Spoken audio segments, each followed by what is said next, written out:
And the I-Team is spotlighting the Alabama law enforcement agency and the work happening behind the scenes when someone disappears. Inside the Alabama Fusion Center, information moves fast with real-time coordination across agencies. The I-Team's Valerie Bell has an inside look at how that system works. It's a sound that can stop you in your tracks. A phone buzzing in the middle of the night, an Amber Alert flashing across the screen, a child's face staring back at you.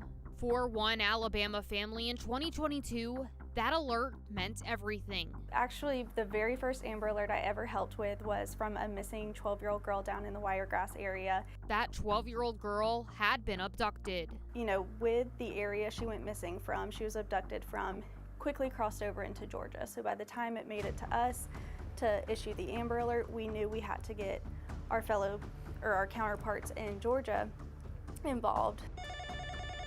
Inside the Alabama Fusion Center, when alerts like this come in, analysts go to work around the clock. Simply, it's an intelligence and information sharing hub for the state. Created more than 2 decades ago to help close communication gaps. It was first created for better information sharing after the tragic events of 9/11, when there wasn't a really good job of the federal agencies sharing with state and locals. Today, that mission includes missing children, endangered adults, and even injured officers. And in 2025 alone, this team in Alabama issued 90 missing person alerts statewide and posted 111 additional cases for community awareness. Of those 90 alerts, there was 1 Amber Alert, 1 Blue Alert, 67 missing and endangered person alerts, and 21 emergency missing child alerts. It's phone calls, it's text, it's emails, it's whatever works at that moment to be the most efficient at what we do. Nationwide, as of December 2025, 1,292 children have been safely recovered as a direct result of Amber Alerts,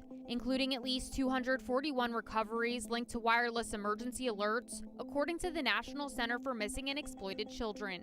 And in 2024 alone, more than 349,000 reports of missing youth were entered into the FBI's National Crime Information Center. I mean, it sounds cliche, but timing is everything. Alabama Fusion Center Director Jay Mosley says the goal is to push critical information out to the widest possible network fast, so other agencies and the public can act immediately.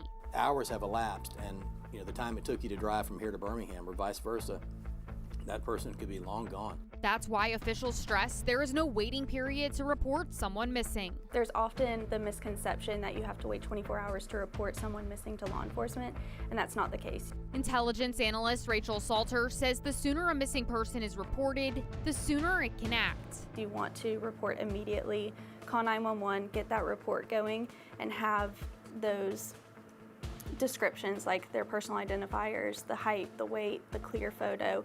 That way it can expedite the law enforcement response, and then us at the Fusion Center, we can get involved more quickly. Alabama uses 4 different alert systems, each with strict criteria. In the state of Alabama, we follow the recommended DOJ guidelines for Amber Alert criteria. An Amber Alert is for an abducted child under 18 believed to be in imminent danger. They believe an abduction has occurred, they're in imminent danger of bodily harm or death. If a child is missing and endangered but not abducted, that triggers an emergency missing child alert.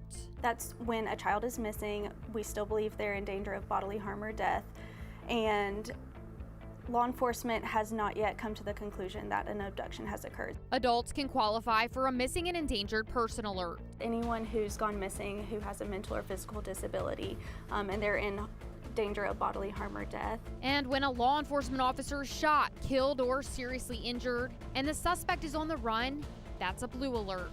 Blue alerts are a lot like Amber Alerts in the sense that we do send out the wireless emergency alert message. The goal?